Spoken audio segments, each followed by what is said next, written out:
Hey, Mike. Hey, Shri Krishna. Hare Krishna. Maitreya can't join us today, Okay. but there might be somebody named Benjamin from the Kirtan Center, a young man who might be joining us. I don't know if he's going to read, but he can listen. Okay.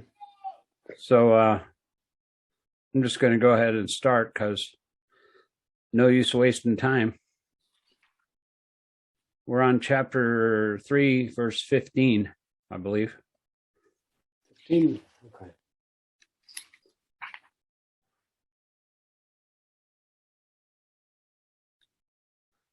Okay, now you can see.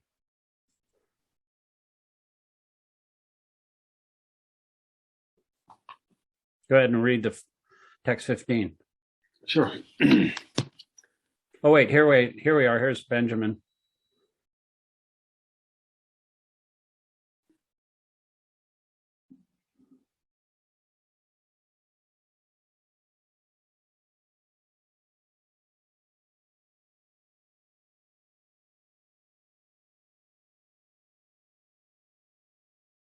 Benjamin, can you hear me? Okay, can you hear me now? Hey, there you are. Hey, you don't have to read if you don't want to, but feel free to jump in and ask any questions if you feel like it. Okay, We're cool. just going to go ahead and start.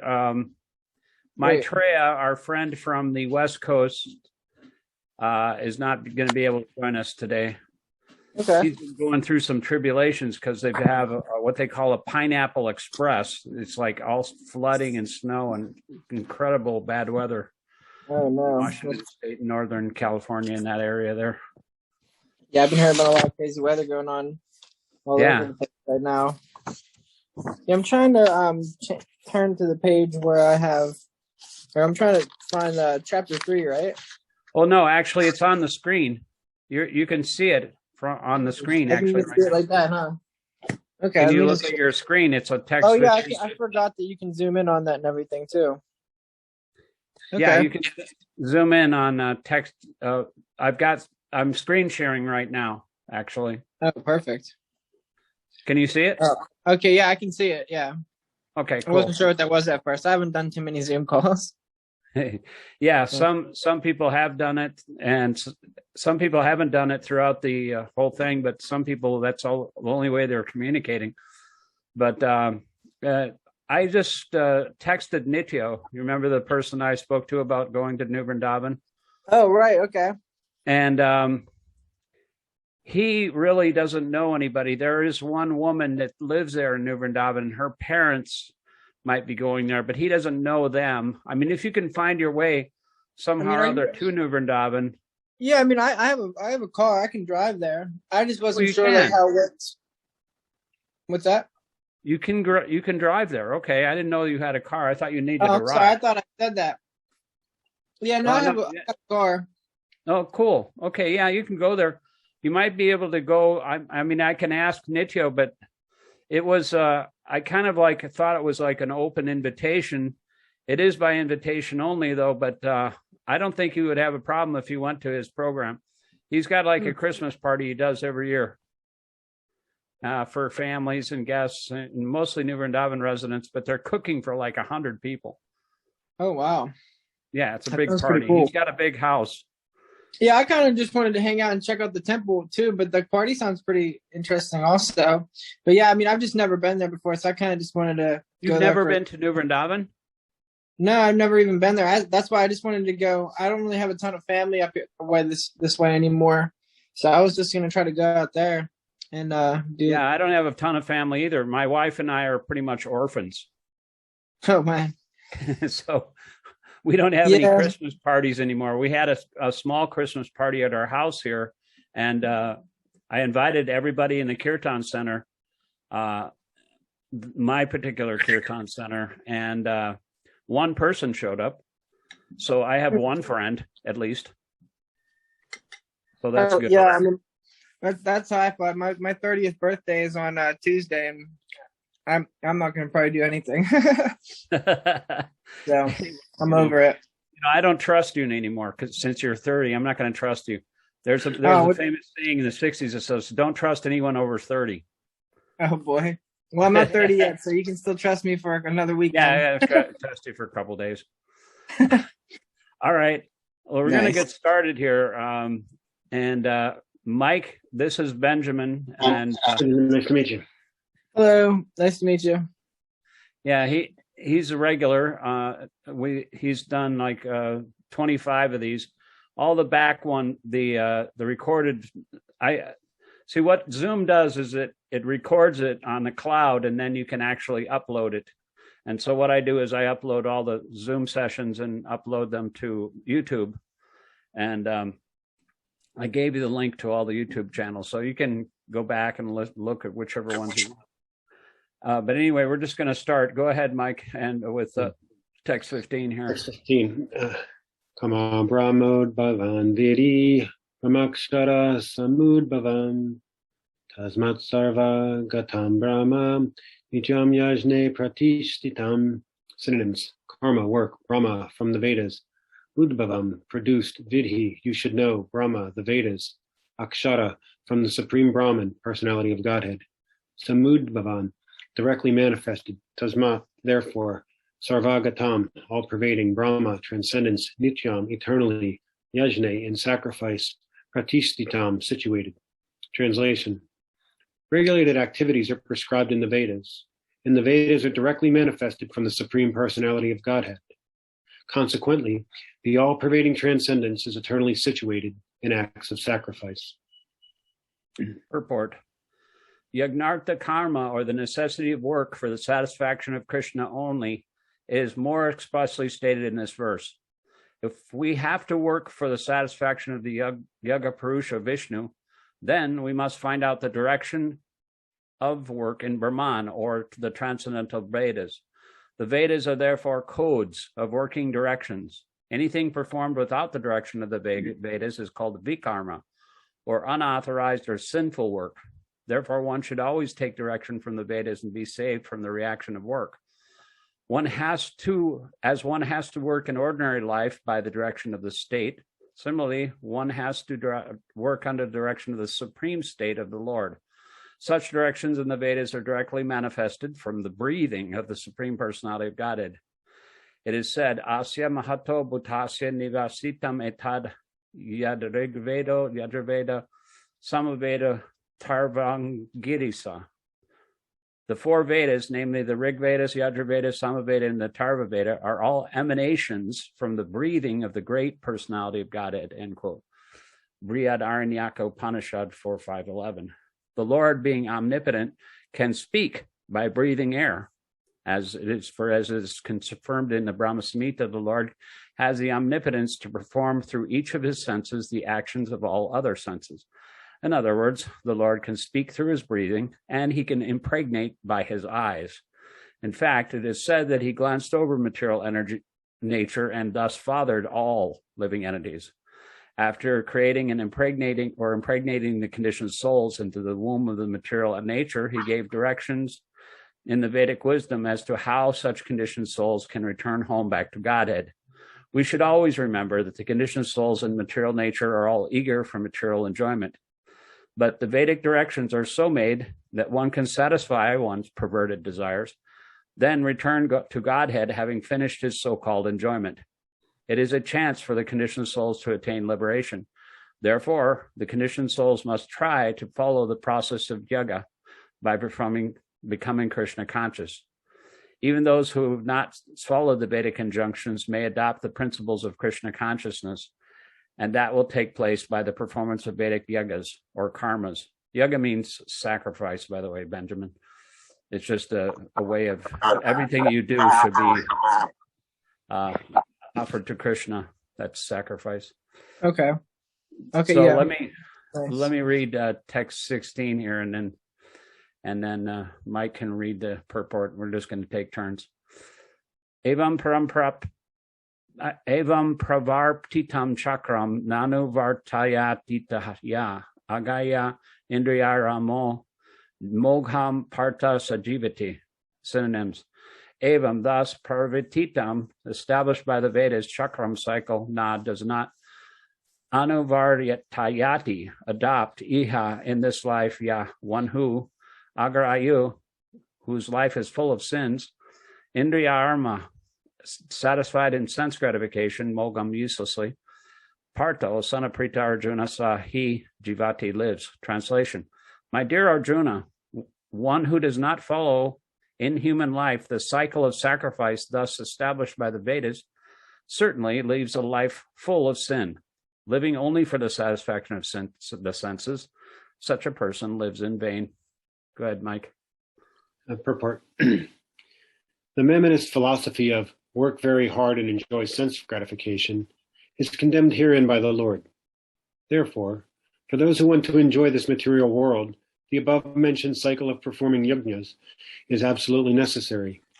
One who does not follow such regulations is living a very risky life, being condemned more and more. By nature's law, this human form of life is specifically meant for self-realization, in either of three ways, namely karma yoga, jnana yoga, or bhakti yoga. There is no necessity of rigidly following the performances of the prescribed yajnas for the transcendentalists who are above vice and virtue. But those who are engaged in sense gratification require purification by the above-mentioned cycle of yajna performances. There are different kinds of activities. Those who are not Krishna conscious are certainly engaged in sensory consciousness. Therefore, they need to execute pious work. The yajna system is planned in such a way that sensory conscious persons may satisfy their desires without becoming entangled in the reaction of sense gratifactory work. The prosperity of the world depends not on our own efforts, but on the background arrangement of the Supreme Lord directly carried out by the demigods.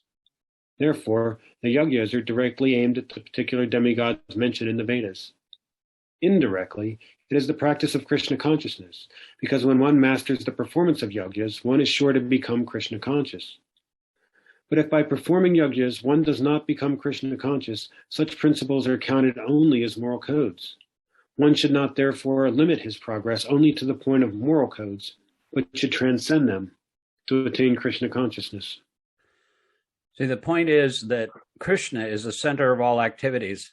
If your sacrifices or austerities or culture of knowledge or anything like that does not end up in Krishna consciousness, it's a useless waste of time. Why don't you read the next verse, Mike, as well? Sure. Yastavatma ratir eva syad atma triptas cha manavam mani eva cha sanushtas tasya karyam navidyate. Synonyms. Ya, one who, two, but, atmarati, taking pleasure in the self, eva, certainly, syat, remains, atma tripta, self-illuminated, cha, and, manava, a man, atmani, in himself, eva, only, cha, and, santushta, perfectly satiated, tasya, his, karyam, duty, na, does not, vidyate, exist. Translation. But for one who takes pleasure in the self, whose human life is one of self-realization, and one who is satisfied in the self only, fully satiated, for him there is no duty. Purport. A person who is... Real quick on the... Sure. So I know that there's been a lot of like one thing said, and then there's almost like a counter to it.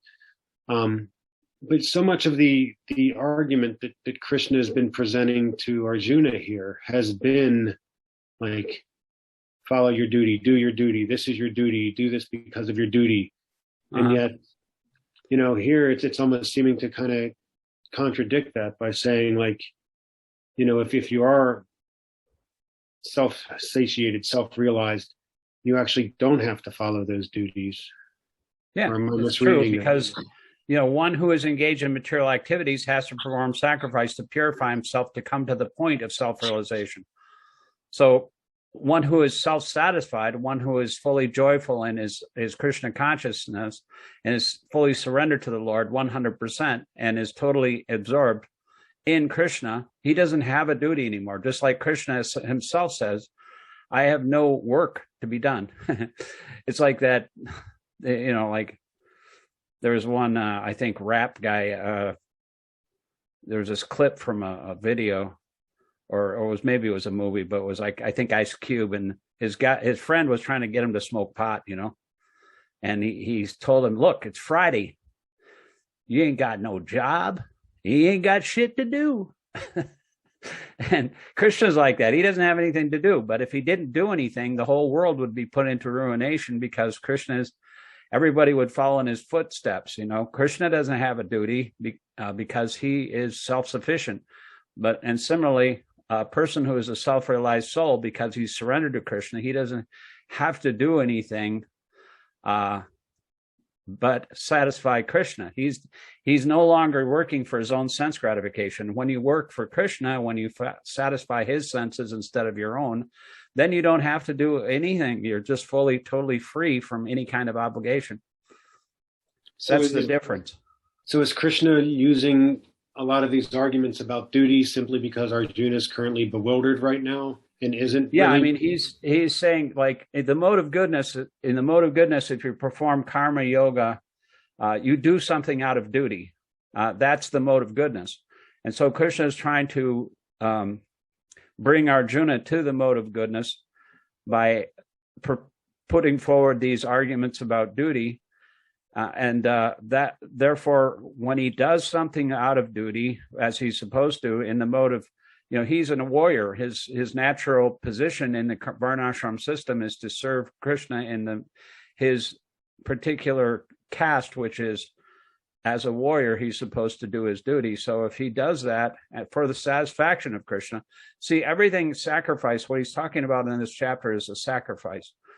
If you sacrifice the results of your activities for Krishna, then Krishna is satisfied. If you do anything for Krishna, Krishna will purify that, dovetail all your activities. So if he dovetails his activities in Krishna consciousness, his duty is to fight. And if he does fight for Krishna, then he will be purified and there won't be any sinful activities as a result. Does that answer your question, kind of? Yeah.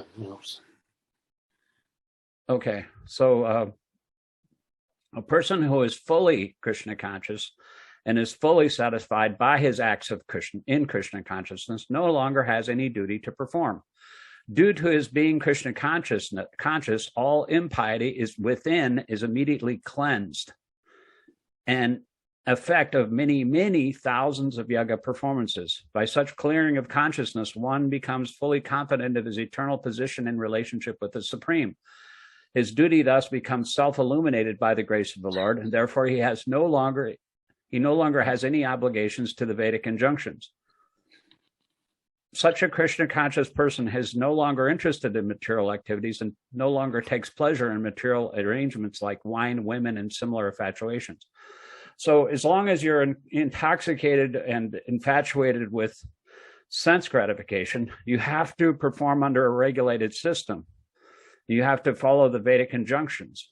But if you're self-satisfied, it's like all of these things no longer affect you. It's like a lotus flower's leaf. If it doesn't get wet, even though it's in the water. But if you're affected by these things, then you're going to have to perform all that you do in this material world under the regulation of the Vedas, and then gradually you become purified.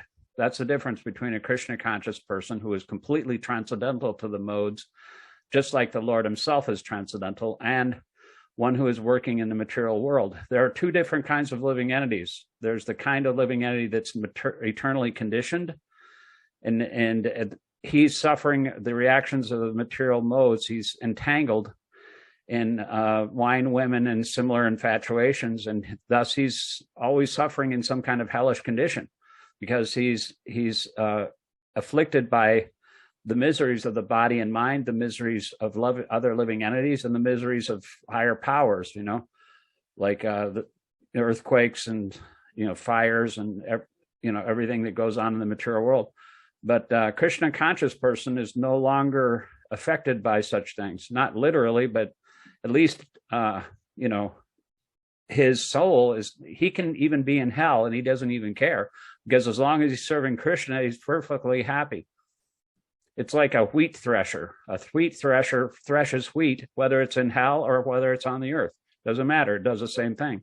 Similarly, a devotee is doing the same thing, no matter what position he's in. I guess I'll go ahead and read the text 18. Naivatasya kritenarto nakritene nakaschana. Nachasya sarvabhuteshu kaschidartha vipashraya. Synonyms. Na, never. Eva, certainly. Tasya, his. Kritena, by discharge of duty. Artha, purpose. Na, nor. Akritena, without discharge of duty. Iha, in this world. Kashana, whatever. Na, never. Cha, and asya, of him. Sarvabhuteshu, among all living beings. Kashit, any. Artha, purpose. Vipashraya, taking shelter of. Translation. The self-realized man has no purpose to fulfill in discharge of his prescribed duties, nor does he have any reason to perform such work, nor has he any need to depend on any other living being. Go ahead and read the purport in the next text, Mike. Purport. A self-realized man is no longer obligated to perform any prescribed duty, save and except activities in Krishna consciousness. Krishna consciousness is not inactivity either, as will be explained in the following verses. A Krishna-conscious man does not take shelter of any person, man, or demigod. Whatever he does in Krishna consciousness is sufficient in the discharge of his obligation. Text 19. Tasmadakshakta satatam karyam karma samachara asakto he acharan karma ram apnoti purusha. Synonyms. Tasmat, therefore. Asakta, without attachment. Satatam, constantly. Karyam, as duty. Karma, work. Samachara, perform. Asakta, unattached. He, certainly. Acharan, performing. Karma, work. Param, the supreme. Apnoti, achieves. Purusha, a man. Translation. Therefore, without being attached to the fruits of activities, one should act as a matter of duty, for by working without attachment, one attains the supreme. See, that's the key right there. If you're working without attachment, there's another verse that says you are entitled to your duty, your occupational duty, but you're not entitled to the fruits of your actions. You can't be attached to the fruits of your actions, otherwise you're entangled in your fruitive activities, good and bad reactions. Because if you think that anything is yours in this material world, you're an illusion, and you'll have to suffer the reactions. If you work for some sense gratification and you work hard like an ass, and you make some money and then you go spend it on whatever, then you're going to have to suffer an equal amount. It's a duality of the material world. If you try to be happy, then you're going to be unhappy, because person who is self-satisfied doesn't try to enjoy happiness, nor does he try to avoid distress. He just is satisfied in himself. And that happens when you become Krishna conscious, when you're surrendered to Krishna. And so what Krishna is telling Arjuna is you don't worry about whatever result you're going to get from this war. Just do it because it's your duty, and don't be attached to either success or failure, victory or defeat, loss or gain, fame or infamy. Just do it as a matter of duty, for by working without attachment, one attains the supreme. Purport. The supreme person is the personality of Godhead for the devotees, and liberation for the impersonalist. A person, therefore, acting for Krishna or in Krishna consciousness under proper guidance and without attachment to the result of the work is certainly making progress toward the supreme goal of life. Arjuna is told that he should fight in the battle of Kurukshetra for the interest of Krishna, because Krishna wanted him to fight. It's just like, if your parents tell you to do something and they don't really want to give you a good reason, but Krishna has all the reasons in the world, his own reason to fight in this battle. He wanted Arjuna to fight, but basically he just told him, fight because I want you to fight, and the child may ask the parent, why do you want me to do this? Because I told you to. To be a good man or a nonviolent man is a personal attachment, but to act on behalf of the Supreme is to act without detachment for the result. If you want something out of something, that means you're selfish. This is a lesson in selflessness. If you work without attachment, then you're not being selfless. It's like every interaction in the material world is, you pat my back, I'll pat yours. Quid pro quo. I'm going to get something out of you if I could do this for you, and that's a business transaction. It's not love. Love is the goal in Krishna consciousness. The goal is Krishna, and Krishna is all love. And so when his devotees follow in the footsteps of other devotees who are already in love with Krishna, and they try to interact in that way and follow and try to absorb that attitude, then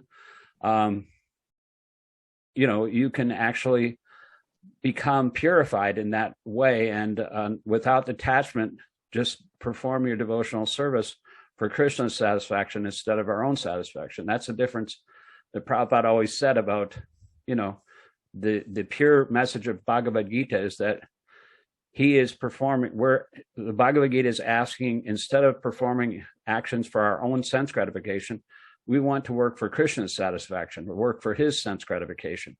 And because we're not polluting that message, therefore this movement has become successful. This message is pure because it's coming down in disciplic succession from teacher to student since Krishna himself, actually since the beginning of time. That is perfect action of the highest degree, recommended by the Supreme Personality of Godhead, Sri Krishna. Vedic rituals, like prescribed sacrifices, are performed for purification of impious activities that were performed in the field of sense gratification. But action in Krishna consciousness is transcendental to the reactions of good or evil work. A Krishna conscious person has no attachment to the results, but acts on behalf of Krishna alone. He engages in all kinds of activities, but he is completely non-attached. Let's see here. Why don't you just go ahead and read the whole verse 20 instead of taking turns? You can, as long as they're not more than one paragraph, we can just take turns reading each verse. Okay. And purport. Karmanaiva hi samsiddhim astita janakadaya loka sangram evapi sampashan kartum aharsi or arhasi. Synonyms: karmana, by work; eva, even; he, certainly; samsiddhim, in perfection; astita, situated; janaka adaya, Janaka and the other kings; loka sangram, the people in general; eva api, also; sampashyan, considering; kartum, to act; arhasi, you deserve. Translation: kings such as Janaka attained perfection solely by performance of prescribed duties. Therefore, just for the sake of educating the people in general, you should perform your work. Purport: kings like Janaka were all self-realized souls. Consequently, they had no obligation to perform the prescribed duties in the Vedas. Nonetheless, they performed all prescribed activities just to set examples for the people in general. Janaka was the father of Sita and the father-in-law of Lord Sri Ram. Being a great devotee of the Lord, he was transcendentally situated. But because he was the king of Mithila, a subdivision of Bihir province in India, he had to teach his subjects how to perform prescribed duties. Lord Krishna and Arjuna, the Lord's eternal friend, had no need to fight in the battle of Kurukshetra, but they fought to teach people in general that violence is also necessary in a situation where good arguments fail. Before the battle of Kurukshetra, every effort was made to avoid the war, even by the Supreme Personality of Godhead, but the other party was determined to fight. So, for such a right cause, there is a necessity for fighting. Although one who is situated in Krishna consciousness may not have any interest in the world, he still works to teach the public how to live and how to act. Experienced persons in Krishna consciousness can act in such a way that others will follow. And this is explained in the following verse. Yeah, this is a famous verse. Is this the one that he would always say to like John Lennon and George Harrison? Yeah. Yeah, probably. I mean, yeah, that's what he repeated to them, because if he did that, they were great men. So yeah. if John Lennon, everybody followed him, John Lennon famously said, we're actually more popular than the Beatles, than Jesus, which is true. But, all the Christians didn't want to hear that. That didn't mean they're more important than the Beatles, and than Jesus. But, I mean, it probably was an inartful thing to say because people get offended by that. But it is true. And there many millions of people follow him, follow the Beatles at that time. And it doesn't matter what you do. People are looking for a leader, Even today, people are not really interested in democracy anymore because it's a messy process. And so they're looking for an authoritarian figure. And it's dangerous because, if we get rid of the democracy, then it's the only thing we had. I mean, in the Vedic times, they just had one king, and everybody would follow the example of the king, and the king would protect his subjects just like children. And the king was a saintly king. He had all good qualities. And so it was good that the citizens were following him. But if the king is a demon, then the subjects will also, become demoniac, because whatever this verse here, text 21, yad yad acharati srestas tattadeva taraujana sayat paranam kurute lokastu anavartate. Synonyms, yet, whatever, acharati, he does, Shrestha, a respectable leader, taught that, and that alone. Hold on a second. Eva, certainly, itara, common jana, person, sahi, yet, whichever paranam or pramanam example, kurute does perform, loka, all the world, taught that, anavartante, follows in the footsteps. Translation. Whatever action a great man performs, common men follow. And whatever standards he sets by exemplary acts, all the world pursues. Purport. People in general always require a leader who can teach the public by practical behavior. A leader cannot teach the public to stop smoking if he himself smokes. I love that example. Lord Chaitanya said that a teacher should behave properly before he begins teaching. One who teaches in that way is called an acharya, or an ideal teacher. Therefore, a teacher must follow the principles of Shastra, scripture, to teach the common man. The teacher cannot manufacture rules against the principles of revealed scriptures. The revealed scriptures like Manusamhita or similar others are considered the standard books to be followed by human society. Thus, the leader's teaching should be based on the principles of such standard Shastras. One who desires to improve himself must follow the standard rules as they are practiced by the great teachers. The Srimad Bhagavatam also affirms that one should follow in the footsteps of great devotees. And that is the way of progress on the path of spiritual realization. The king or the executive head of state, the father, and the school teacher are all considered to be natural leaders of the innocent people in general. All such natural leaders have a great responsibility to their dependents. Therefore, they must be conversant with the standard books of morals and spiritual codes. See, that's the difference between Vedic society and the society that we're in right now. The leaders or the heads of state were acting just like fathers to the citizens, which were like their children, and they were able to deliver them from the path of repeated birth and death. But now, in this society, the democracy, so-called democracy, the people who pick the subject, the people who pick the leaders are all fourth-class men, and the people that they pick are 10th-class men. They're complete demons, self-centered. They just want power, and they want to exploit the resources of the citizens, and they just tax and spend. A lot of times they become billionaires, these big autocratic rulers. But there's one. I was just sharing this with a friend of mine who was at my house yesterday. Because it's a democracy here, this was spoken about 100 years ago by a man named H.L. Mencken. It was published in the Baltimore Evening Sun, July 26, 1920. He said, as democracy is perfected, the office of the president represents more and more closely the inner soul of the people. On some great and glorious day, the plain folks of the land will reach their heart's desire, and at last the White House will be occupied by a downright fool and a complete narcissistic moron.